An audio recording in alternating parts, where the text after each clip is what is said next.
Hi అండి. ఈరోజు మీకోసం ఒక కథ. కథలోకి వెళ్తే, పెళ్లికి ముందు ఒక అమ్మాయి జీవితం ఎలా ఉన్నా పెళ్లి తర్వాతనే అసలు కథ మొదలవుతుంది. కథ కాదు, ఇది ఎందరో మహిళల జీవితంలో ఉండే జీవిత కథ. శృతి ఒక తెలుగింటి అమ్మాయి. 10th క్లాస్ వరకు చదువుకుంది. పల్లెటూరులో ఉంటూ ఆనందంగా జీవిస్తుంది తన అన్న తమ్ముళ్లతో. అలా ఆనందంగా జీవిస్తున్న తన జీవితం పెళ్లి అనే వైవాహిక జీవితంలోకి అడుగుపెట్టింది తన భర్త ఈశ్వర్తో. మేళతాళాలు, బంధుమిత్రులు, పచ్చని పందిరి మధ్య శృతి మెల్లో 3 ముళ్ళు వేసి తన భార్యను చేసుకున్నాడు. కొత్తగా పెళ్ళైన జంటకి చేయవలసిన కార్యక్రమాలన్నీ అయిపోయిన తర్వాత తన భర్తతో కలిసి కాపురానికి పట్నానికి ప్రయాణమైంది. ఇక్కడి నుండి మొదలైంది మన శృతి జీవన చదరంగం. అత్తారింటికి ప్రయాణమైన శృతి జీవితం ఎన్ని మలుపులు తిరుగుతుందో తనకే తెలియదు. ఈశ్వర్ రామయ్య మహాలక్ష్మిలా చిన్న కుమారుడు. పెద్ద కొడుకు మాధవ్, అతని భార్య వాణి. పెద్ద కోడలికి ఒక 2 సంవత్సరాల కొడుకు. రామయ్య మహాలక్ష్మిల గార్లకి ఒక కూతురు. పెళ్ళయ్యి ఒక కొడుకు కూతురు ఉన్నారు. ఇది ఈశ్వర్ కుటుంబం. శృతి వాళ్ళు మధ్యాహ్నంకి ఇంటికి చేరుకుంటారు. కొత్త కోడలికి హారతి ఇచ్చి బియ్యం పోసి ఉంచిన చిన్న చెంబుని పెడతారు. దాని తన్ని లోపలికి అడుగుపెట్టారు.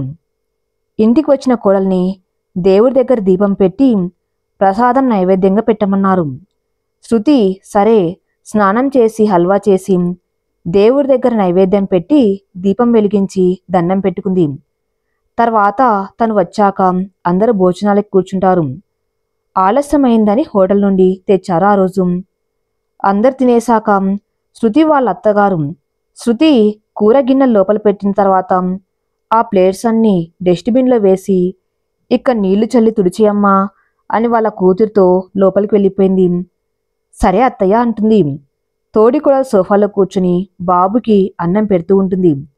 శృతి అవన్నీ తీసేసి క్లీన్ చేసి గిన్నెల మీద మూతలు పెట్టేసి వచ్చి సోఫాలో తోడికొడల పక్కన కూర్చుంది. రా శృతి కూర్చో. ఏంటి శృతి ఇక్కడ కూర్చున్నావు? అది అది అని శృతి ఇబ్బంది పడుతూ ఉంటే, ఏంటో చెప్పు అంటే, అక్క మా పెళ్లిలో ఏమైనా మీకు మర్యాదలు తక్కువయ్యాయా అని అడుగుతుంది. అదేం లేదు అంటుంది. అవునా, మరి అత్తయ్య గారు ఎందుకు అలా కోపంగా ఉన్నారు? తోడికొడలు చుట్టూ చూసి శృతి చెవులు చిన్నగా, మీరు మన ఆడపడుచుకి చీర పెట్టారుగా, అది తనకు నచ్చలేదట. అందుకే తన మొహం నల్లగా పెట్టుకుంది. పెళ్లిలో అందుకే అత్తయ్య కొంచెం కోపంగా ఉన్నారు. మా పెళ్లిలో కూడా అంతే తను. నువ్వేం పట్టించుకోకు. అయ్యో అక్క, ఆ విషయం అప్పుడే చెప్పి ఉంటే తప్పకుండా ఇంకో చీర పెట్టేవాళ్ళుగా మా అమ్మ వాళ్ళు. సరేలే, పెళ్లిలో ఇవన్నీ మామూలే. వెళ్ళు లోపలికి. మీ గదిలో బట్టలు సర్దుకో. అదిగో అదే మీ గది. లోపల మర్దిగారు ఉన్నారు, వెళ్ళు అని అంటుంది. సరే అక్క అని వెళ్ళిపోతుంది. శృతి లోపలికి వెళ్ళాక రూమ్ అంతే కలయ చూస్తుంది. ఈయనెక్కడబ్బా అని చూస్తూ ఉంటే అప్పుడే ఫ్రెష్ అయి బయటికి వస్తారు. ఇదిగో అక్కడ ఉన్న బట్టలన్నీ లోపల పెట్టేసుకో, నాకు నీట్గా ఉండాలి ఇల్లు ఇంకా రూమ్ అంటాడు. సరే అండి అని ఫాస్ట్గా అన్ని బట్టలు కబోర్డ్లో పెట్టేసి కటన్ వేసేసింది. అంటే కబోర్డ్కి తలుపు లేదు, కటన్ వేసుకుని ఉంటారు. ఈశ్వర్ ఏమో రూమ్లోనే స్మోకింగ్ చేస్తారు. అది చూసిన శృతికి ఆ వాసన పడక బయటికి వెళ్తుంటే, ఓయ్ ఏంటి రూమ్ అంతా చిమ్మేసి వెళ్ళు అంటాడు. శృతి భయపడుతూ, ఏమండి నాకు సిగరెట్ వాసన పడదండి, ఊపిరి ఆడదు నాకు సరిగ్గా దానివల్ల అంటే, అయితే నాకెందుకు, నువ్వు చిమ్మేసి వెళ్ళు అంటాడు. ఏం చేయాలో తెలియక శృతి సరే అని పనిలో పడుతుంది. శృతి అతి కష్టం మీద ఆ వాసన భరిస్తూ రూమ్ అంతా నీట్గా క్లీన్ చేస్తుంది. పనంతా అయ్యాక తల తిప్పి చూస్తే మంచం మీద నిద్రపోతూ కనిపించాడు తన భర్త. వెంటనే అక్కడి నుండి బయటికి వచ్చేసి గట్టిగా ఊపిరి పీల్చుకుంది. అప్పటి వరకు చీర కొంగు ముక్కుకి అడ్డం పెట్టుకుని ఉంటుంది. ఊపిరి సరిగ్గా ఆడదు. ఊపిరి పీల్చుకొని మళ్ళీ హాల్లోకి వస్తుంది. వాళ్ళ అత్తయ్య వాళ్ళు కూర్చొని మాట్లాడుకుంటూ ఉంటే వింటూ ఉంటుంది. అలా సాయంత్రం దాకా ముచ్చట్లు పెట్టుకుని శృతి ఆడపడుచు, నేను ఇంకా వెళ్తానమ్మా అంటుంది. రేపు పొద్దునే వెళ్దువు ఉండు అంటే, ఇంట్లో బట్టలు అలాగే మడతలు తీసి ఉన్నాయి, అవన్నీ సర్దుకోవాలిగా, అందుకే వెళ్తానమ్మా అంటుంది. సరేలే అని శృతితో పసుపు కుంకుమలు ఇప్పిస్తుంది. అలా వాళ్ళ ఆడపడుచు కూడా వెళ్ళిపోతుంది. వాళ్ళ ఆడపడుచు 4 ఇళ్ళ అవతల ఉంటుంది. తన తోడికోడలు కూడా శృతి వాళ్ళ ఇంటిపైన అద్దెకి ఉంటున్నారు. శృతి వాళ్ళు ఉండేది కూడా అద్దె ఇంట్లోనే. శృతి తోడికోడలు ఇంటికి వెళ్తూ, పనయ్యాక వస్తూ ఉండు, మాట్లాడుకుందాం, లేకుంటే నేనే వస్తాను అంటే సరే అక్క అంటుంది. వాళ్ళందరూ వెళ్ళిపోయాక హాల్ అంతా సర్ది క్లీన్ చేస్తుంది. శృతి వాళ్ళ అత్తగారు పొయ్యి మీద పాలు పెట్టి కాఫీ పెడుతుంది అందరికీ.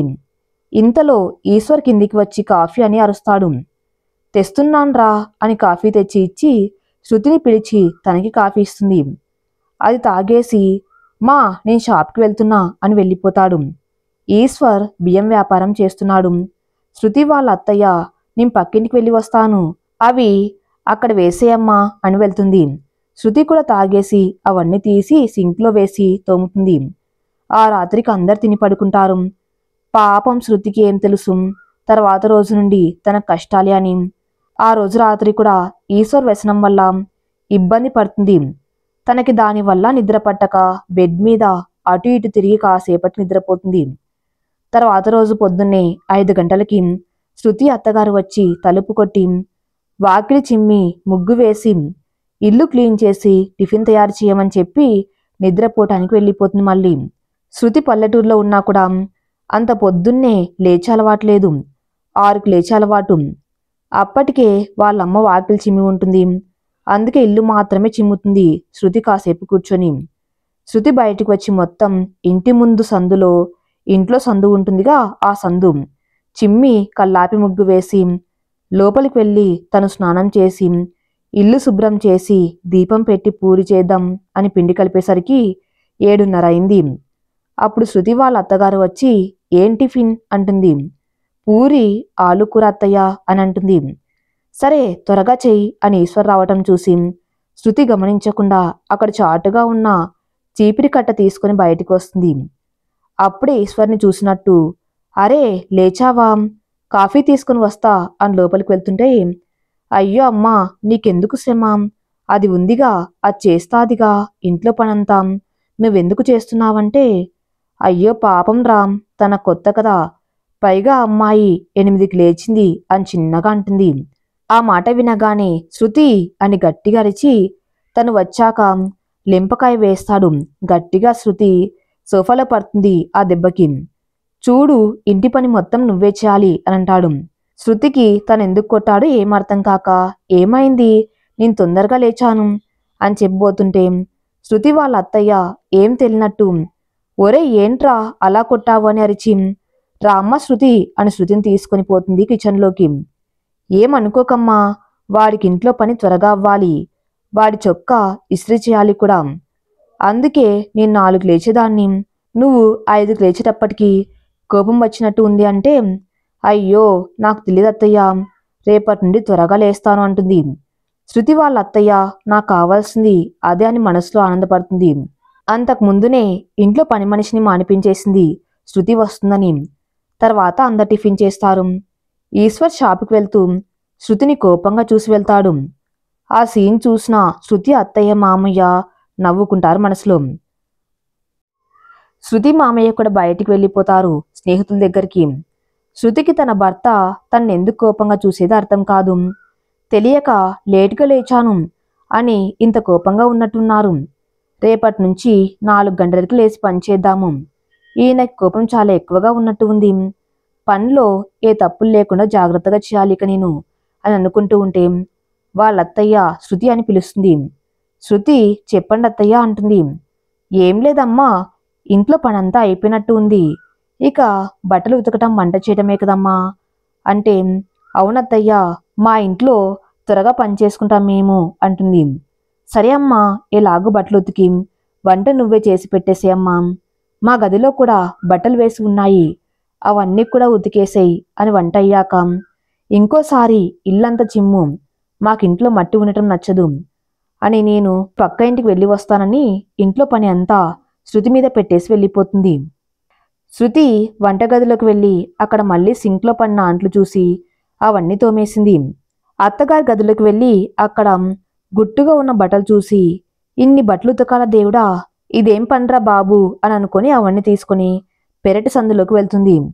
తర్వాత తన గదిలోని బట్టలు కూడా తెచ్చుకొని తనవి తన అత్తమామలవి అన్నీ నానబెట్టి వంట చేయడానికి వెళ్ళింది.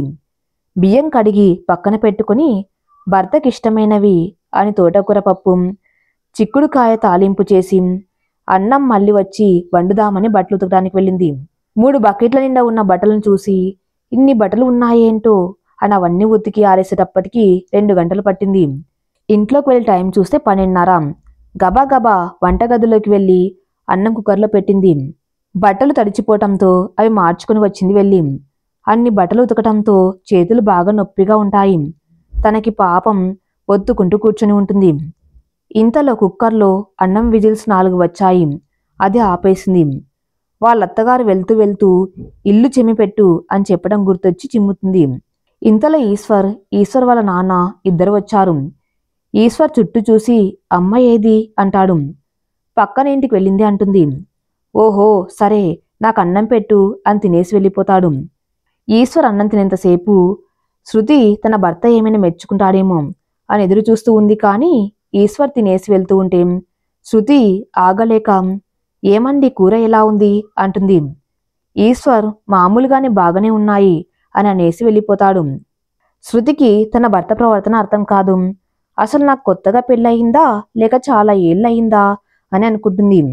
పోనీలే బాగుందన్నారుగా అది చాలు అనుకుంటుంది. ఇంతలో శృతి వాళ్ళ అత్తగారు వచ్చి తమకు కూడా అన్నం పెట్టమని చెప్తుంది. వాళ్ళకి అన్నం పెట్టేసి తను తినేసరికి మధ్యాహ్నం 3 అయింది. మళ్ళీ సింక్లో ఉన్న అంట్లు చూసి వాళ్ళ అత్తగారు అంట్లు తోమి పెట్టేసి వెళ్ళు అని అంటుంది. శృతి ఊసురుమంటూ అవన్నీ తోమేసి ఒక అరగంట హాల్లోనే చిన్న కునుకు తీస్తుంది. అలా అరగంట అయ్యాక మళ్ళీ లేచి మళ్ళీ ఇల్లు అంతా చిమ్మి అందరికి టీ పెడుతుంది. శృతి కూడా తాగి మళ్ళీ బయట అంతా చిమ్మి సంధ్య ముగ్గు పెడుతుంది. ఆరబెట్టిన బట్టలు ఉంటే అవి తెచ్చి అత్తయ్య బట్టలు అంటుంది. మర్త వేసి లోపల పెట్టు, నేను మా గదిలో అన్ని సర్దుకుంటూ ఉంటాను అని చెప్తుంది. శృతి అవన్నీ మర్త పెట్టి తీసుకుని వెళ్ళి ఇస్తుంది. శృతికి ఇప్పుడు తీరిక చిక్కి ఫోన్ తీసుకుంటుంది. అలా 1 గంట ఫోన్ చూసి మళ్ళీ ఇంకో గంట వాళ్ళ అత్తగారు పెట్టిన కార్తీక దీపం గృహలక్ష్మి సీరియల్ చూసి అన్నం కుక్కర్ పెట్టింది. 9:30కి వాళ్ళ మామయ్య భర్త వచ్చి ఫ్రెష్ అయ్యాక అందరు తినడానికి కూర్చుంటారు. అందరికీ అన్నం పెట్టిన తర్వాత తను కూడా పెట్టుకుంటూ ఉంటే ఈశ్వర్ మేము తినేసిన తర్వాత తిను మాకు వడ్డించు అంటాడు. పాపం శృతికి అప్పటికే బాగా ఆకలిగా ఉంటుంది. భర్త అలా చెప్పటంతో తనకి చాలా బాధ వేసి సరే అంటుంది. కళ్ళల్లో నీళ్లు తిరుగుతూ ఉంటే ఆపేసి అందరు తినేసి వాళ్ళ గదుల్లోకి వెళ్తారు. పాపం శృతి ఒక్కటే ఉంటుంది. తనకి అప్పటికి ఆకలిగా ఉన్నా తినబుద్ధి కాదు. కానీ తను ఆకలిగా ఉంటే రేపొద్దునే లేచి పని చేయలేను అని అప్పటి వరకు ఆపుకొని ఉన్న కన్నీళ్లు ఇక ఆపలేక చేతులు నొప్పితో బాధపడుతూ కన్నీళ్లు పెట్టుకుంటూ తింటుంది. తను తినేసి అవన్నీ తోమిపెట్టే ఓపిక లేక తిన్న దగ్గర క్లీన్ చేసి వాళ్ళ గదికి వెళ్తుంది. ఈశ్వర్ ఫోన్ చూసుకుంటూ స్మోకింగ్ చేస్తూ ఉంటాడు. ఇంకా శృతి అక్కడ ఉండలేక బయటికి వచ్చేస్తుంది. గంట సేపు హాల్లో కూర్చొని లోపలికి వెళ్తుంది. అప్పటికి ఆ వాసనంతా పోయి ఉండటంతో నొప్పికి టాబ్లెట్ వేసుకొని పడుకుంటుంది. ఈశ్వర్ అది చూసి కూడా ఏమీ అడగడు ఎందుకు టాబ్లెట్ అని. ఈశ్వర్ మాత్రం ఏం జరగనట్టు పడుకుంటాడు. శృతికి ఇంకా ఏడుపు ఎక్కువయ్యి ముసుగు వేసుకొని బాధపడుతూ పడుకుంటుంది. తర్వాత రోజు శృతి తెల్లవారుజామున 4 గంటలకు లేస్తుంది అలారం పెట్టుకొని. ముందు రోజు భర్త తన్ని కోపంగా చూడడం గుర్తెచ్చుకొని అలా 4 గంటలకు లేచిన శృతికి ఏం చేయాలో అర్థం కాదు. ముందు ఇల్లు చిమ్మి తర్వాత బయట పని చూసుకుందామని మొహం కడుక్కొని కిచెన్లోకి వెళ్తుంది. అలా మొత్తం పని చేస్తుంది. అందరూ నిద్ర లేచాక కాఫీ ఇచ్చి టిఫిన్ చేస్తుంది. అందరు తినేసి ఎవరి పనులకు వాళ్ళు వెళ్ళిపోతారు. అలా శృతికి కష్టం మీద సంవత్సరం గడుస్తుంది. అంటే ఇప్పుడు 1 సంవత్సరం అయింది పెళ్ళయి. ఆ రోజు ఒక చిన్న పని ఉందని ఈశ్వర్ వాళ్ళ అన్నతో కలిసి బండి మీద వెళ్తారు. ఆ రోజు శృతి పని అయ్యాక తోడికోడల దగ్గరికి వెళ్తుంది. ఈ సంవత్సర కాలంలో శృతికి తెలిసిన విషయం ఏమిటంటే తన అత్తకి 2 కొడుకులని గుప్పెట్లో పెట్టుకోవాలి అని ఆశ అని. అందుకే తన భర్త ఈశ్వర్కి తనకి కావాలని గొడవ పెడుతుందని అర్థమైంది. దాంతో శృతి తన భర్తతో ఎక్కువ చనువుగా ఉండలేకపోతుంది సంవత్సరమైనా కూడా. మధ్య మధ్యలో 3-4 సార్లు అత్తగారు మాటలు విని తన భర్త తన్ని కొట్టడం గుర్తెచ్చుకొని కూడా ఎక్కువ చనువుగా ఉండలేక భర్తతో ఎక్కువ మాట్లాడలేకపోతుంది భయంతో. అత్తగారికి పెద్ద కొడుకు కోడలంటే అస్సలు ఇష్టం లేదు అని తన తోడికోడల మాటల్లో అర్థమైంది. తోడికోడల భర్త తన తోడికోడల్ని బాగా చూసుకుంటూ ఉండటంతో ఎక్కువ మాటలు లేవు. కానీ ఇంట్లో ముఖ్యమైన అన్ని సందర్భాలకి పెద్ద కొడుకు పెద్ద కోడలు ఉంటారు. కానీ ఫీలింగ్ ఉన్నప్పుడల్లా తోడికోడల్ని దెప్పిపొడుస్తూ ఉంటుంది. ఏదో ఒక విషయానికి కట్నం తక్కువని, లేకుంటే అందం లేదు అని, తన కొడుకుని దూరం చేస్తుందని ఏదో ఒకటి అంటూ ఉంటుంది. కానీ తన తోడికోడలు మాత్రం మౌనంగా ఉంటుంది. ఎందుకంటే తనకి గొడవ ఇష్టం లేదు కాబట్టి. అలాగే శృతికి ఇంకా పిల్లలు పుట్టలేదని కూడా సాధిస్తూ ఉంటుంది. శృతికి బాధగా ఉంటుంది దాంతో. ఎందుకో శృతికి ఆ రోజు మనసు ఏదోగా ఉంటుంది, ఎప్పుడు లేనట్లు. దాంతో తనకి పని మీద మనసు నిలవదు. అత్తగారితో 4 తిట్లు తింది కూడా, కానీ పట్టించుకోలేదు అత్తగారి తిట్లు. మధ్యాహ్నానికి శృతి ఫోన్కి కాల్ వస్తే వాళ్ళు చెప్పింది విని బిత్తరపోయి కేక పెడుతుంది.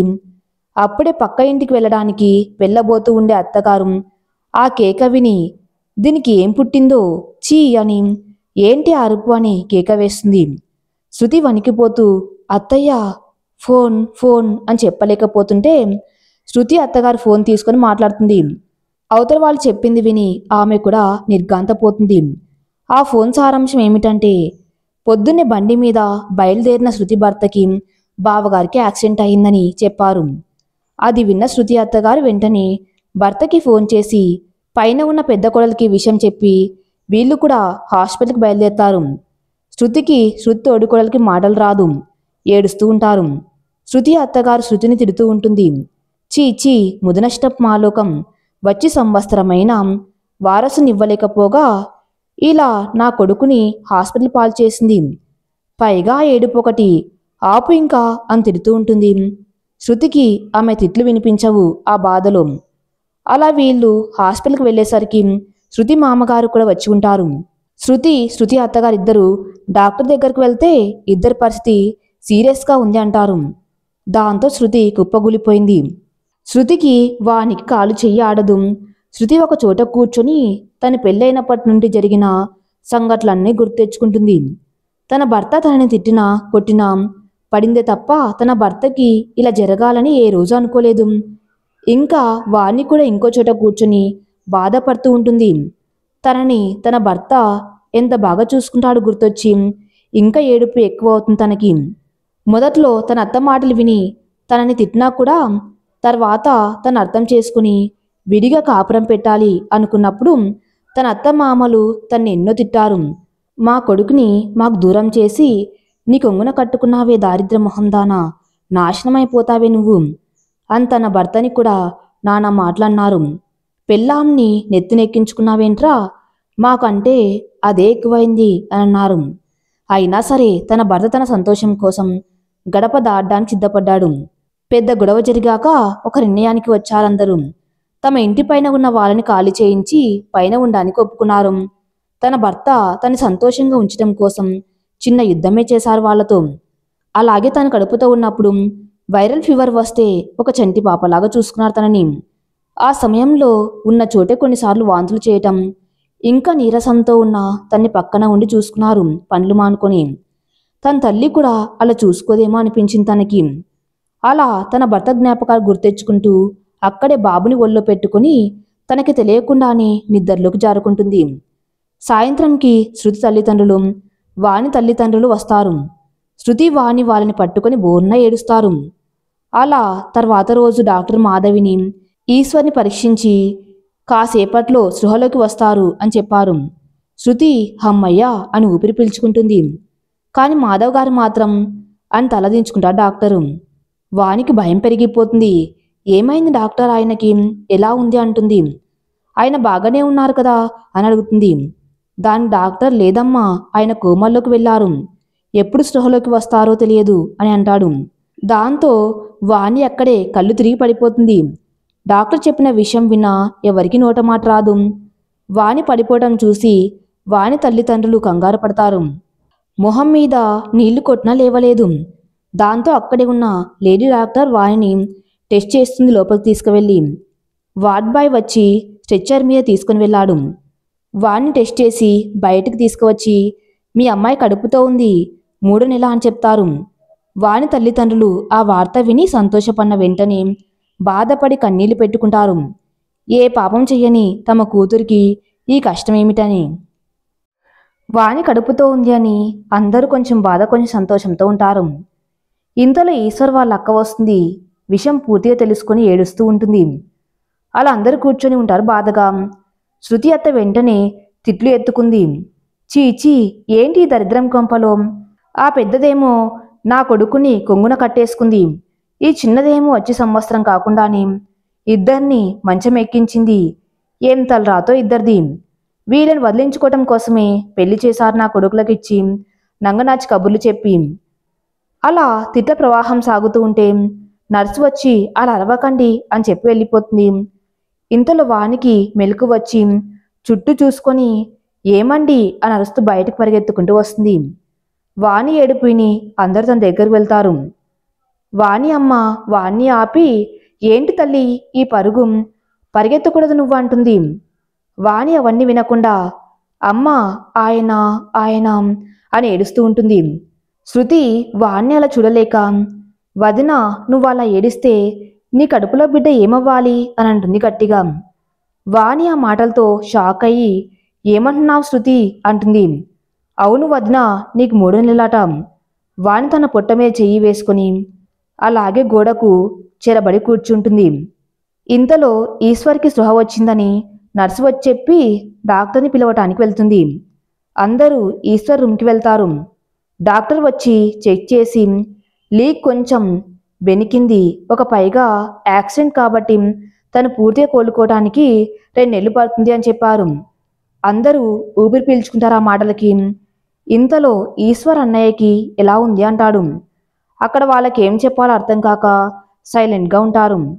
ఏమైంది చెప్పండి అంటే, శృతిని ఏమండి బావగారు కోమాలోకి వెళ్ళారట, ఇంకా ఇప్పుడు వాణి వదిన నెల తప్పింది కూడా అని చెప్తే ఈశ్వర్ షాక్ అయ్యాడు. అన్నయ్య అంటూ అరుస్తూ ఏడుస్తాడు. నా వల్లే ఇదంతా నా వల్లే అని ఏడుస్తూ ఉంటాడు తల కొట్టుకుంటూ. అలా ఏడుస్తూ ఉంటే అందరూ కలిసి ఈశ్వర్ చేయి పట్టుకుని ఆపుతారు. ఏమండి ఏడవకండి, అసలు మీ తప్పు ఏముంది, దయచేసి ఏడవకండి అంటుంది. లేదు, నా వల్లే బండిని కొంచెం ఫాస్ట్గా తోలాను, దాంతో ఎదురుగా వచ్చే లారీని తప్పించుకోవడానికి పక్కకి తిప్పుతూ బ్యాలెన్స్ చేసుకోలేక కింద పడ్డాము. నేను కింద పడుతూ బ్యాలెన్స్ చేసుకున్నా కానీ బైక్ హ్యాండిల్ గట్టిగా తగిలింది. దాంతో స్పృహ తప్పుతూ వెనక అన్నయ్య కోసం చూస్తే రాయి మీద పడ్డట్టు ఉన్నాడు. దాంతో తల వెనుక భాగం నుండి రక్తం రావటం చూసి అతి కష్టంగా లేవాలి అని ట్రై చేశాను కానీ లేవలేక స్పృహ తప్పడిపోయాను. ఇదంతా విన్న అందరికీ నోట మాట రాక బిత్తరపోయి చూస్తారు. శృతి తేరుకొని, ఎంత పని చేశారండి, అసలు స్పీడ్గా ఎందుకు తోలారు, అలా తోలడం వల్ల ఎన్నో కుటుంబాలు వీధిన పడుతున్నాయి, మీ గురించి మీరు ఆలోచించరు, సరే కనీసం ఇంట్లో వాళ్ళ గురించి కూడా ఆలోచించరా, ఇప్పుడు చూడండి మీరు చేసిన తప్పిదనం వల్ల వాణి అక్కకి ఎంత కష్టం వచ్చిందో, పైగా అక్క ఒట్టి మనిషి కూడా కాదు చా. ఇంతలో నర్సు వచ్చి ఇంతసేపు లోపల ఉండకూడదు, బయటికి వెళ్ళండి అని బయటికి పంపిస్తుంది. బయటికి వచ్చాక వాణి తల్లిదండ్రులు ఈశ్వర్ అమ్మ నాన్నతో చూసారా, మీ చిన్నబ్బాయి చేసిన తప్పిదనం వల్ల ఎంత ఘోరం జరిగిందో, ఇప్పుడు నా కూతురికి ఇప్పుడు కన్నీళ్లు మిగిలాయి, అల్లుడు కోమాలోకి వెళ్ళడంతో ఇంతసేపు నా కూతుర్ని శృతిని తిట్టిపోసారుగా, ఇప్పుడు చెప్పండి అసలు ఎవరు బాధ్యులు, నా కూతురు ఉన్న పరిస్థితిలో గట్టిగా ఏడవలేదు కూడా, ఇన్ని రోజులు మీరు తన్ని సరిగ్గా చూసుకోకపోయినా అల్లుడు తన నెత్తి మీద పెట్టుకొని చూడడం చూసి నా కూతురు చాలా అదృష్టం చేసుకుంది అనుకున్నాను, కానీ ఇప్పుడు అల్లుడు మంచం మీద కూతురు కడుపుతో ఏం చేయాలో మీరే చెప్పండి అని అంటుంది. ఇంతలో వాణి చిన్నగా నడుచుకుంటూ వచ్చి అమ్మ అని పిలుస్తుంది. వాణి అమ్మ తన్ని చూసి దగ్గరికి వెళ్ళి ఏంటమ్మా ఇప్పుడు ఎలా ఉంది అంటుంది. అమ్మ ఆయన్ని ఇంటికి ఎప్పుడు పంపిస్తారట అని అడిగితే తెలీదమ్మా, రేపు డాక్టర్ చెప్తారు అన్నారంటుంది. దాంతో వాణి అక్కడే కుర్చీలో కూర్చొని శూన్యంలోకి చూస్తూ ఉంటుంది. తన కళ్ళ ముందు తన భర్త తన్ని ఎంతో అపురూపంగా చూసుకోవడం గుర్తొచ్చి కంటి కొలల నుండి కన్నీళ్లు కారుతాయి తనకి. లోపల ఉన్న ఈశ్వర్ కూడా చాలా కుమిలిపోతూ ఉంటాడు. తను చేసిన తప్పిదనంతో ఇద్దరి జీవితాలు ప్రశ్నార్థకంగా మారడం తట్టుకోలేకపోతాడు. 10 రోజులు హాస్పిటల్లో ఉండి ఈశ్వర్ని మాధవ్ని ఇంటికి తీసుకుని వచ్చేస్తారు. మాధవ్ని హాస్పిటల్లో ఉంచినా ఏం తేడా రాకపోవటంతో ఇంటికి తీసుకుని వచ్చేస్తారు. కాకుంటే వీళ్లతోనే 24 గంటలు ఉండేలా ఎవరు లేని ఒక అనాథ నర్సుని కూడా పంపిస్తారు.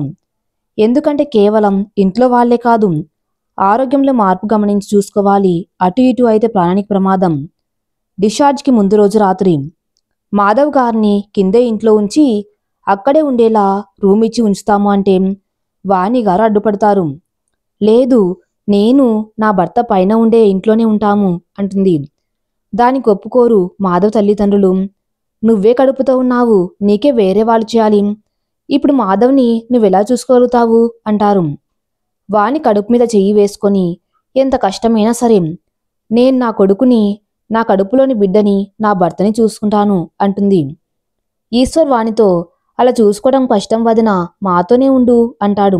లేదు, ఆయన మేము ఉండేది ఇంటి మీదనేగా, నేనే చూసుకుంటాను, మీరు రోజు వచ్చి చూడండి అంటుంది. మాధవ్ తల్లి చివరి అస్త్రంగా అయితే వాణ్ణి కూడా నువ్వే పోషించాలి, మేము ₹1 పెట్టము, వాడి వైద్యానికి కూడా అంటుంది. హా అని తల ఊపుతాడు గంగిరెద్దులా వాణి మామ. శృతికి జాలి వేస్తుంది వాణ్ణి చూస్తుంటే. అసలే కడుపుతో ఉంది, పైగా బావగారు అలా ఉన్నారు, ఒంటరిగా ఎలా ఉంటుందో అని తానే ముందుకు వచ్చి ఒప్పించాలని చూస్తుంది. కాని వాణి వినదు. చివరికి వాణి తన మాట నెగ్గించుకుంటుంది. మాధవ్ని ఈశ్వర్ని డిశ్చార్జ్ చేసి ఇంటికి పంపుతారు. గదిలోకి చేర్చిన మాధవ్ గారిని అక్కడ అన్ని సెట్ అయ్యేలా నర్సు డాక్టర్ తాము వచ్చిన మిషన్స్ని మాధవ్ గారికి అమర్చి వెళ్ళిపోతారు. అందరు కిందికి వెళ్ళిపోయాక గదిలోకి వెళ్ళిన వానికి తన భర్త అలా కదలకుండా పడుకోవటం చూసి ఇన్ని రోజులు గూడు కట్టుకున్న బాధ అంతా పోయేదాకా మాధవ్ గుండెల మీద పడుకొని ఏడుస్తుంది. శృతి తల్లి తండ్రి హాస్పిటల్కి వచ్చి చూసి వెళ్ళిపోతారు. వాణి తల్లి మాత్రం వానితో ఉంటుంది. ఒక 4 రోజులు ఉండి వస్తాను అని అంటే వాణి తండ్రి వెళ్ళిపోతాడు. శృతి ఈశ్వర్ని లోపలికి తీసుకుని వెళ్తుంది గదిలోకి. అక్కడే కుర్చీలో కూర్చోబెట్టు, బెడ్షీట్ మార్చి దిండ్ల సపోర్ట్తో కూర్చోబెట్టి మంచినీళ్ళు ఇస్తుంది. మీరు పడుకోండి కొంచెంసేపు, నేను రూమ్ అంతా శుభ్రం చేస్తాను అంటుంది. 10 రోజుల నుండి ఇంట్లో లేకపోవటంతో దుమ్ము దుమ్ముగా ఉంది నేల అంతా. అలా మొత్తం శుభ్రం చేసి తడిబట్ట పెట్టేస్తుంది రూమ్కి. తర్వాత హోటల్ నుండి ఫుడ్ రావటంతో ఈశ్వర్ని లేపి ప్లేట్లో అన్నం పెట్టిస్తుంది. కూర కలిపి నోట్లో పెట్టుకోగానే అబ్బ కారం అంటాడు. కారమా అని శృతి ఒక ముద్ద నోట్లో పెట్టుకొని చూస్తుంది. కారం ఏమీ లేకపోవటంతో కారం ఏం లేదు, బాగానే ఉంది అంటుంది. లేదు, నాకు కారంగా ఉంది అంటాడు. శృతికి అనుమానం వచ్చి ఈశ్వర్ నోరు తెరవమని చెప్తుంది. నోరంతా పూసి ఉంటుంది. అది చూసి కూర కారం లేదండి, మీకు నోరు పూసింది టాబ్లెట్స్ వల్ల, ఇక ఈ మధ్య హాస్పిటల్లో పెరుగన్నం సరిగా తినలేదుగా, దాంతో నోరు పూసింది, మీకు ఇంకా పెరుగన్నం మజ్జిగ ఎక్కువ ఇస్తాను ఉండండి, మీకు పెరుగు వేస్తా అని పెరుగు వేస్తుంది. కర్రీ కలిపిన అన్నం పక్కన పెట్టి దాంతో కొంచెం తింటాడు మంట పెడుతున్న ఓడ్చుకొని. కూర కారమండంతో భయపడింది శృతి. తమ అత్తగారు మళ్ళీ కారం కలిపారా అని. ఈయన ఈ పరిస్థితుల్లో ఉన్నా కూడా అని. ఎందుకంటే ఇంతకు ముందు అలాగే జరిగింది ఒకసారి. ఒకరోజు శృతి పొద్దున్న అందరూ బయటికి వెళ్ళాక శృతి అత్తగారు పక్కింటికి వెళ్తారు. శృతి పని అంతా చేసి వంట చేసి అలసిపోయి సోఫాలో కూర్చుంటుంది. అలసట వల్ల తనకు తెలియకుండా నిద్రపోతుంది. శృతికి మెలకు వచ్చేటప్పటికీ శృతి అత్తగారు, ఈశ్వర్, శృతి మామగారు వచ్చేస్తారు. అందరూ భోజనానికి కూర్చుంటారు. కాని శృతి భర్త ఆ రోజు ఎందుకో గదిలోకే భోజనం తీసుకుని రమ్మని చెప్పటంతో తీసుకెళ్తుంది. ఒక 2 నిమిషాలకి ఫట్ మని శబ్దం వచ్చి అన్నం ప్లేటు హాల్లోకి వచ్చి పడుతుంది. అది చూసిన శృతి మామగారు బిత్తరపోయి లేస్తారు. పైకి శృతి అత్తగారు మాత్రం ముసిముసిగా నవ్వుకుంటూ మీరు కూర్చోండి అని ఏం తెలియనట్టు శృతి వాళ్ళ గదిలోకి వెళ్ళి రే ఏమైంది, ఏంటి పని అని అరుస్తుంది. శృతి బిత్తరపోయి ఏం అర్థం కాక నించొని ఉంటుంది. ఈశ్వర్ పెద్దగా అరుస్తూ ఏంటది, మనుషులు తినేలా చేశావా, ఆ కారం ఏంటి, అసలు ఈరోజు ఎంత పని ఉండింది, ఆకలితో వస్తే ఇలా చేశావు అని అరిచి వెళ్ళిపోతారు బయటికి. శృతి అత్తగారు ఏం తెలియనట్టు బయటికి వెళ్ళిపోతారు. శృతికి ఏమర్థం కాదు. హాల్లో ఉన్న ప్లేట్ దగ్గరికి వెళ్ళి ఒక ముద్ద నోట్లో పెట్టుకోగానే హా అని అరిచి సింక్లో నోరు కడుక్కొని ఆలోచిస్తుంది. నేను అంత కారం వేయలేదు కదా అని ఆలోచిస్తూ వస్తుంటే హాల్లో అత్తగారు ముసిముసిగా నవ్వుకోవటం చూసి అత్తగారి నిర్వాకం అని అర్థమయ్యి ఏం చేయలేక లోపలికి వెళ్ళిపోతుంది. అసలు ఏమైంది అంటే శృతి అత్తగారు శృతి నిద్రలోకి జారుకున్న 2 నిమిషాలకి లోపలికి వస్తారు. శృతి పడుకోవటం చూసి వంటగదిలోకి వెళ్ళి అక్కడ పొయ్యి పక్కన గిన్నెలో వంటలు రుచి చూసి అబ్బో ఈరోజు అదిరాయి వంటలు కాని దాన్ని కొట్టించాలి అంటే ఎలా అని తనకి తన భర్తకి కూర విడిగా పెట్టి మిగిలిన కూరలో కారం ధనియాల పొడి వేస్తుంది బాగా. శృతికి తెలియక అది తీసుకుని వెళ్ళి ఈశ్వర్తో కొట్టించుకుంటుంది. భర్త గుండెల మీద పడుకొని గుండెల్లో కొంచెం భారం తీరేదాకా ఏడ్చి మాధవ్కి మందులు ఇచ్చే టైం అయిందని గుర్తొచ్చి లేచి నర్సుని పిలుస్తుంది. అప్పటి వరకు తన కూతురు గుండెలు పగిలేలా ఏడుస్తుంటే ఏం చేయాలో అర్థం కాని వాణి తల్లి సోఫాలో కూర్చొని తాను కూడా కన్నీళ్లు పెట్టుకుంటూ ఉంటుంది. నర్సు వానిద్దరూ లోపల మాధవ్ దగ్గరికి వెళ్ళి అప్పటి వరకు చేతికి ఉన్న సెలైన్ తీసి వేరేది పెట్టి ఒక ఇంజెక్షన్ తీసుకుని అక్కడే ఉన్న మందుల పెట్టాలో ఉండే ఒక మందు తీసుకొని ఇంజెక్షన్ ద్వారా ఆ సెలైన్లో పోసి 5 నిమిషాలు అక్కడే ఉండి బయటకు వచ్చేస్తారిద్దరు. శృతి తన భర్తకి భోజనం పెట్టి టాబ్లెట్స్ ఇచ్చి తాను కూడా భోజనానికి కూర్చుంటుంది. అప్పటికి అందరూ అన్నం తినేసి ఉంటారు. తను ఒక్కటే కూర్చొని అన్నం ప్లేట్లో పెట్టుకుని ఆలోచిస్తూ ఉంటుంది. ఏంటి జీవితం, అసలు నాకేమో పిల్లలు పుట్టలేదు, అక్కకేమో అలాంటి కష్టం వచ్చింది, పైగా అత్తయ్య మామయ్య హాస్పిటల్లో డబ్బు సహాయం చేయము అన్నారు. తనకి ఊరికే వాణి అక్కని భయపెట్టడానికి అన్నారా లేక నిజంగా అన్నారా అని ఆలోచిస్తూ భోజనం ముగిస్తుంది. అన్నీ సర్దేసి సోఫాలో కూర్చుంది. ఇంతలో అత్తగారు ఆడబిడ్డ కలిసి అత్తగారి గదిలో మాట్లాడుకోవటం వినిపిస్తుంది. వాళ్ళు చిన్నగా మాట్లాడుకుంటూ ఉంటారు. శృతికి వినడం తప్పు అని తెలిసినా కూడా ఎదురుగా ఉన్న పేపర్ని అడ్డం పెట్టుకుని వాళ్ళ మాటలు వింటుంది. అమ్మా, నువ్వు నిజంగా అన్నయ్య వైద్యానికి సహాయం చేయగలవా అంటే దానికి మహాలక్ష్మి గారు అబ్బా హాస్పిటల్లో దాన్ని భయపెట్టడానికి అలా చెప్పాను, అంతేకాని సహాయం చేయకుండా ఎలా ఉంటాను అంటుంది. అవునమ్మా, వదిన కడుపుతో ఉంది కదా, మరి తన సంగతి ఏంటి అంటే హా ఏముంది, దాన్ని కూడా సరిగ్గా చూసుకోవాలి, పైగా ఇంటి పెద్ద కొడుకు కూడా వాడు, రేపు వాడు లేచాక మనం వాడిని సరిగ్గా చూసుకోలేదని ఇంట్లో గొడవ చేస్తాడు. సరేలే అయినప్పుడు చూసుకుందాము, ప్రస్తుతానికి డబ్బు ఇబ్బంది ఏం లేదు అంటారు. అలా రోజులు గడుస్తూ ఉంటాయి. మాధవ్లో ఏ మార్పు ఉండదు. వాణి కూడా కడుపులో బిడ్డ కోసం గుండె రాయి చేసుకుని మాధవ్ గారిని చూసుకుంటూ ఉంటుంది. మాధవ్కి తన దగ్గర ఉన్న తన పుట్టింటి నుంచి వచ్చిన నగలు కూడా తాకట్టు పెట్టుకుని వైద్యం చేస్తూ ఉంటుంది. అత్తింటి నుండి 1 రూపాయి తీసుకోదు. తన భర్తలో ఏ మార్పు లేకపోవటంతో ఇంకో పక్క డబ్బుకి ఇబ్బంది అవటం చూసి ఏం చేయాలో అర్థం కాక తన చదువుకి టీచర్గా అయిన ఉద్యోగం వస్తుందని అనుకుంటూ ఉంటుంది. ఉద్యోగానికి వెళ్ళడానికి సిద్ధమయ్యి తన అత్తమామలకి చెప్పాలి అని అనుకుంటుంది. అలా అనుకున్న వెంటనే కిందికి వెళ్తుంది. అప్పుడే మహాలక్ష్మి గారు శృతిని తిట్టడం వినిపిస్తుంది. అదేంటో చూద్దాం పదండి. చీచీ, ఏ మనుషులో ఏంటో, ఎన్ని అన్న దులిపేసుకుంటారు, లోకంలో ఎలా బతకాలనిపిస్తుందో అసలు అన్ని అంటున్నా కూడా అని తిడుతూ ఉంటుంది. శృతి తన్నే అని తెలిసినా కామ్గా ఉంటుంది. సమాధానం చెప్పినా ఏమైనా అడిగినా గొడవ అవుతుందని. దాంతో మహాలక్ష్మి గారికి ఇంకా తిక్కరేగి డైరెక్ట్గా తిడుతుంది. ఇదిగో అమ్మాయి, నీకు అసలు బుద్ధి ఉందా, నేను ఎన్ని అంటున్నా సిగ్గుశరం లేకుండా సమాధానం చెప్పకుండా ఉన్నావు, ఇదేనా నీ తల్లిదండ్రుల పెంపకం అంటుంది. దాంతో శృతికి కోపం వచ్చి అత్తయ్య, నేను సమాధానం చెప్తే ఎదురు తిరిగి మాట్లాడతానంటారు, లేకుంటే పొగరు అంటారు, అందుకే గమ్ముగా ఉన్నాను, మధ్యలో మా అమ్మ నాన్నలు ఏం చేశారు అంటుంది. అవునే, లేకుంటే పెళ్లి అయి సంవత్సరం అవుతున్నాం, పిల్లా జిల్ల లేకుండా పడి ఉన్నావు, కావాలని వదిలించుకున్నారేమో మీ అమ్మ నాన్న, నీకేదైనా రోగం ఉంటే దాచిపెట్టి అంటుంది. అత్తయ్య, నాకు ఏ లోపం లేదు, ఏ రోగం లేదు, మీకు కూడా పెళ్ళైనా 2 ఏళ్లకి బావగారు పుట్టారు, మరి నాకు సంవత్సరమేగా అయింది, కొందరికి లేట్గా పుడతారు, నాకు అలాగే పుడతారేమో, అంతేకాని ఇలా రోగాలు జబ్బులు అనకండి అత్తయ్య ప్లీజ్ అంటుంది.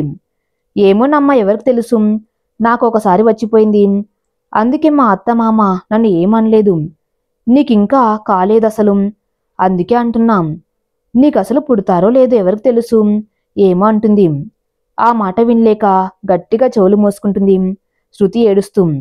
గట్టిగా ఏడుస్తూ, అత్తయ్య దయచేసి అలా అనకండి. మీరు ఆడవాళ్లేగా, అలా ఎలా అనేస్తారు? మీకు దండం పెడతాను, దయచేసి అలా అనకండి. కావాలంటే హాస్పిటల్కి కూడా వెళ్ళి వస్తాను. ఆయనతో కానీ ఇలాంటి మాటలతో చంపకండి అని ఏడుస్తూ గదిలోకి వెళ్ళిపోతుంది. ఏంటో ఉన్న మాట అంటే ఉలికెక్కువ అని మూతి తిప్పుకొని వెళ్తుంది. ఇది అంత బయట నుండి విన్న వాణి నిర్ఘాంతపోతుంది. తన అత్తగారు శృతిని అంత మాట అంటారని అస్సలు అనుకోలేదు. ఇంకా ఇప్పుడు తన ఉద్యోగం గురించి అడగటం పద్ధతి కాదు అని వెళ్ళిపోతుంది పైకి. గదిలోకి వెళ్ళిన శృతి మంచం మీద పడిపోయి వెక్కి వెక్కి ఏడుస్తుంది. ఏడ్చి ఏడ్చి అలసిపోయి మంచంకి అతుక్కొని కూర్చుని ఉంటుంది లేచి. పొట్ట మీద చెయ్యి వేసుకుని నిజంగా తనకి పిల్లలు పుట్టరా అని కడుపు మీద చెయ్యి వేసుకుని ఆలోచిస్తూ ఉంటుంది. అలా సాయంత్రం దాకా కూర్చొని ఉంటుంది. సాయంత్రం 4 గంటలప్పుడే ఈశ్వర్ వచ్చి రెడీ అవ్వు, హాస్పిటల్కి పోదామంటాడు. శృతికి ఏమర్థం కాదు. నువ్వేగా హాస్పిటల్కి వెళ్ళటానికి ఒప్పుకున్నావు, నీకేమైనా సమస్య ఉందేమో తెలుసుకోవాలిగా అంటాడు.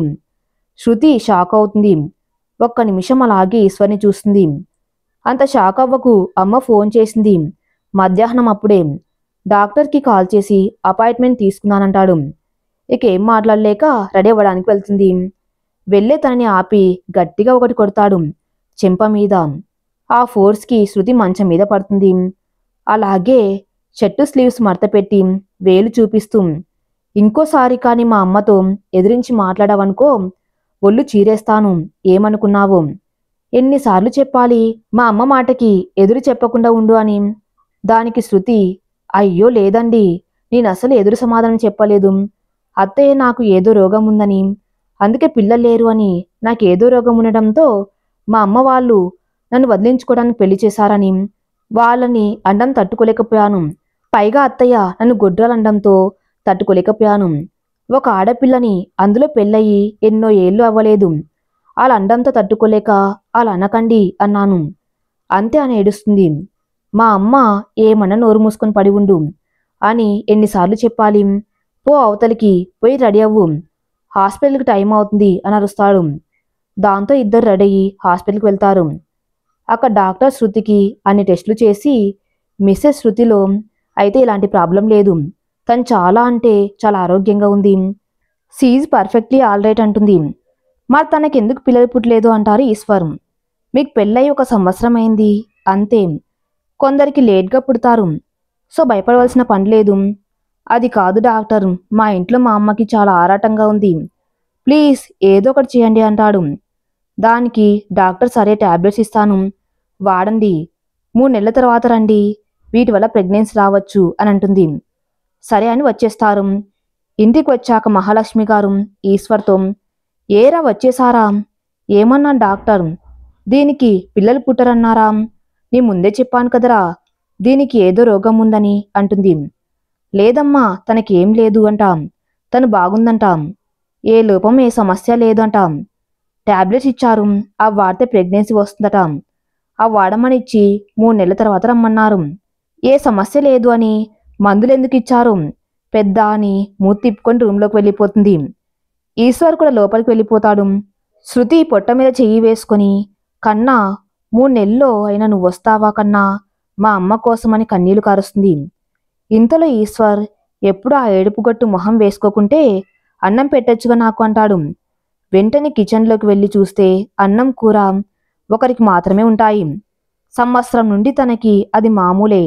ఏమైనా మాట్లాడితే తిండి పెట్టకుండా ఉండటం మొదటిసారి తనకి తెలియక నేనేమన్నానత్తయ్యా అని అడిగినందుకు తన భర్త తన్ని కొట్టిన దెబ్బ ఇంకా మర్చిపోలేదు.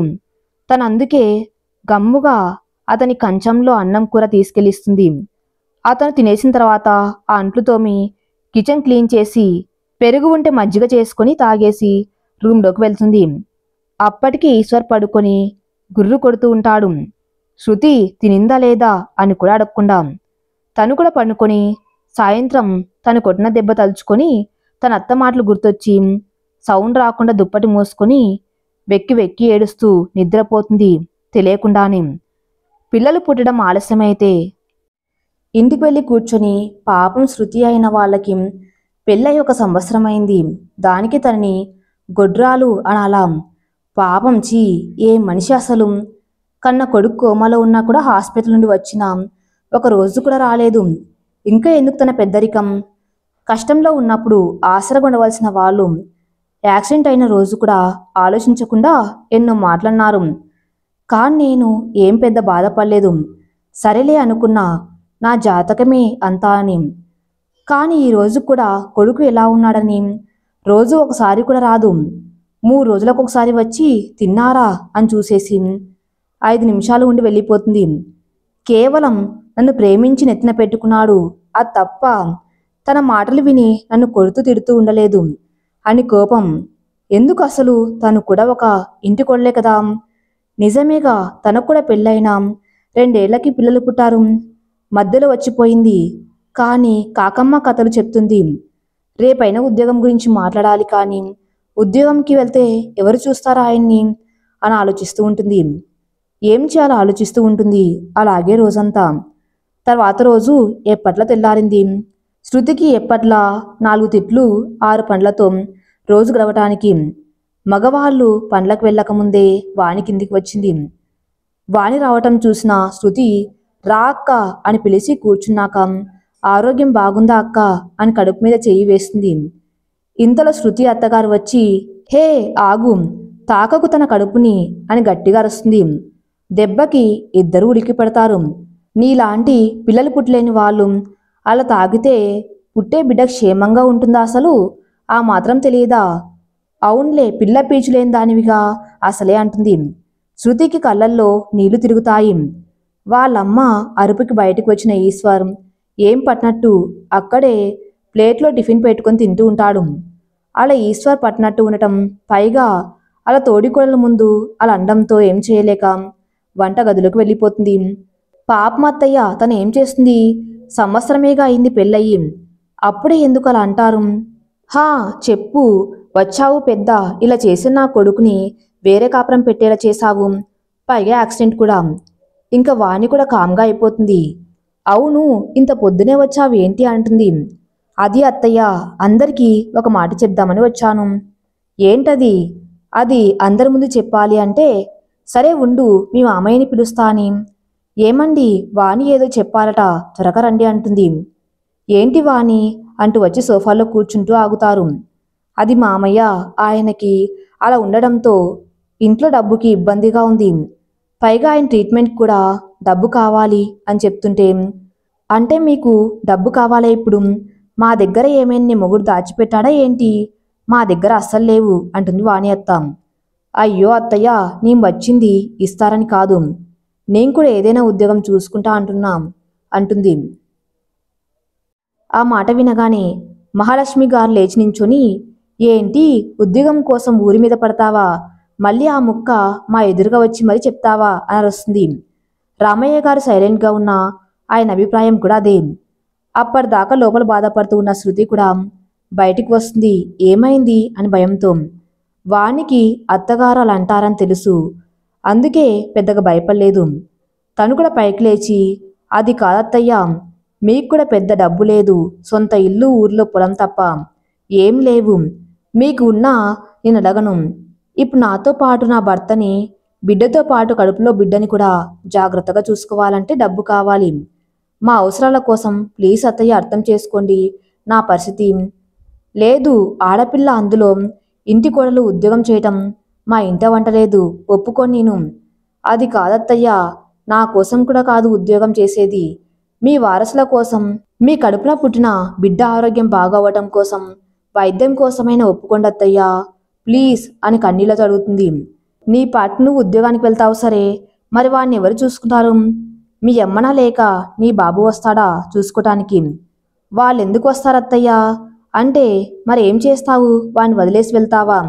లేదత్తయ్యా, ఇంట్లో నుండి చూసుకుంటాను, ప్లీజ్ అత్తయ్య ఒప్పుకోండి. మహాలక్ష్మి గారు రామయ్య వైపు చూస్తే నీ ఇష్టం అన్నట్లు చూస్తాడు. సరే, నీ ఇష్టం వచ్చినట్టు ఏడువు, నాకెందుకు, పోయి వేరే కాపురం పెట్టారుగా అని పక్కింటికి వెళ్ళిపోతుంది. ఈశ్వర్ ఆఫీస్కి, రామయ్య బయటికి వెళ్ళిపోతారు. అప్పుడు ఊపిరి తీసుకుంటుంది వాణి. శృతిని చూసి అత్తయ్య మాటలు పట్టించుకోకు, నీకు పిల్లలు పుట్టరని బాధపడకు, రావాల్సిన టైంలో తప్పకుండా వస్తారు. అక్కని ఏడుస్తూ కౌగులించుకుంది వాణ్ణి. ఏడుస్తూ, పిచ్చి పడుతుందక్కా, నేను గొడ్రాలు అని అంటున్నారు అత్తయ్య. అసలు తట్టుకోలేకపోతున్నాను. ఊరుకో శృతి అంటుంటే, లేదక్కా, పిల్లలేని దానికంటే అత్తయ్య మాటలు ఎక్కువ బాధగా ఉన్నాయసలు. శృతిని ఏమని ఓదార్చాలి కూడా అర్థం కాలేదు వానికి. హాస్పిటల్కి వెళ్ళారుగా, ఏమన్నారు అంటే, అంతా బాగానే ఉంది, ఏ లోపం లేదు అట. టాబ్లెట్స్ ఇచ్చారు, కానీ అత్తయ్య వినకుండా ఏ లోపం లేకుండా టాబ్లెట్స్ ఎందుకు ఇస్తారు అని తిడుతూనే ఉంది. ఏం బాధపడకు, టాబ్లెట్స్ వాడుతున్నావుగా, వస్తుందిలే. ఇక వెళ్ళొస్తా శృతి, చాలాసేపు అయింది.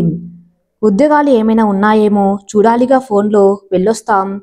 సరే అక్క, జాగ్రత్త, టైంకి తిను. అవును, బావగారు ఎలా ఉన్నారు? బాగున్నారు. నేను కూడా టైంకి తింటున్నాం. ఆకలి వేయకపోయినా బాధ వేసినా తప్పదుగా, వెళ్ళొస్తాం. హా అక్క, బాయ్. హా బాయ్ శృతి అని వెళ్ళిపోతుంది. వాణి ఉద్యోగం చేయడానికి అత్తమామల్ని ఒప్పించి ఇంటికి వెళ్తుంది. అలా రోజులు మారి 3 నెలలు అవుతుంది. ఈ 3 నెలల్లో వాణి ఇంట్లోనే ఉండి అకౌంట్స్ చూసే జాబ్ తెచ్చుకుంది. శృతి టాబ్లెట్స్ వాడుతూ మహాలక్ష్మి గారితో తిట్లు. ఇంకా హాస్పిటల్కి వెళ్ళే టైం వచ్చింది. ఆ రోజు శృతి చాలా టెన్షన్గా ఉంటుంది. హాస్పిటల్కి వెళ్తే కొందరికి టాబ్లెట్ వాడినా లేట్ అవ్వవచ్చు. మీకు ఏ ప్రాబ్లం లేదు కాబట్టి నిజంగా మీకు అంత అనుమానంగా ఉంటే ఈశ్వర్ని కూడా టెస్ట్ చేయించవచ్చు అంటుంది. ఇంటికి వచ్చాక చెంప చెల్లు మండల కొడతాడు రూమ్లో వేసి. ఏం చెప్పావు డాక్టర్కి నా మీద అని? మీ ముందే ఉన్నాను కదండి, ఏం చెప్పాను నేను అంటున్నా వినకుండా కొట్టేసి వెళ్తాడు. శృతి అక్కడే కూర్చొని ఏడుస్తూ ఉంటుంది. ఈశ్వర్ కోపంగా ఉండటం చూసి మహాలక్ష్మి గారు, రే ఏమైందిరా అంటే, డాక్టర్ చెప్పిన మాట చెప్తాడు. అమ్మా, ఎంత మాట అనిందిరా నిన్ను, దాని చేతులు కాళ్ళు విరిగిపోను అని తిడుతుంది. వాణి భర్తకి మాత్రం ఆరోగ్యంలో ఏ మార్పు ఉండదు. కాలంతో పాటు 2 నెలలు గడిచిపోయాయి.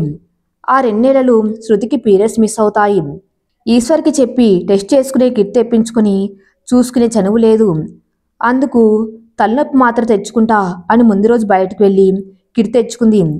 ఆ కిట్తో పాజిటివ్ రావడంతో చాలా సంతోషంగా ఈశ్వర్కి చెప్పాలి అని వెళ్తే, హే హాస్పిటల్కి వెళ్ళాలి, రెడీ చావుపోం, అది కాదు మీతో ఒకటి చెప్పాలి అంటున్నా వినకుండా వెళ్ళిపోతారు.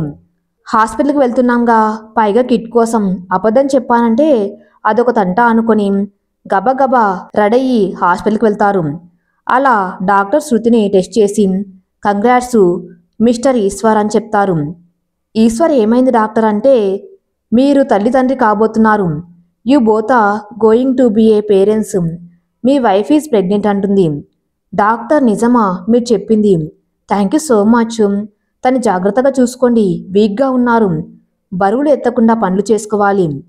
ఇద్దరు టాబ్లెట్స్తో స్వీట్స్తో ఇంటికి వెళ్తారు. ఇంటికి వెళ్ళగానే మహాలక్ష్మి గారు చూసి, ఏమన్నారా, ఈసారి కూడా మాటలు రాశారా? ఈసారి కొంచెం ఎక్కువగా రాసినట్టు ఉంది కదా అంటూ మాట్లాడుతుంది. లేదమ్మా, నువ్వు నాయనమ్మ కాబోతున్నావంటూ స్వీట్ నోట్లో పెట్టేశాడు. వాళ్ళ నాయని కూడా పిలిచి స్వీట్ పెడతాడు. మహాలక్ష్మి గారు షాక్ అవుతారు. ఏంట్రా నువ్వు చెప్పేది అంటారు. అవునమ్మా, నిజం, అలాగే డాక్టర్ చెప్పిన విషయం కూడా చెప్తాడు.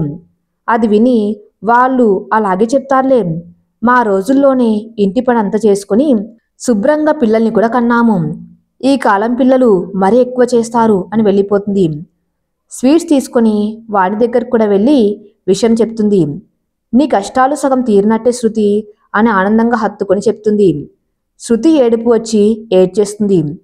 ఈశ్వర్ కూడా దగ్గర తీసుకోకపోవటంతో ఇప్పుడు వాణి దగ్గర ఆప్యాయత చూసి ఏడ్చేస్తుంది. అదే చెప్తుంది.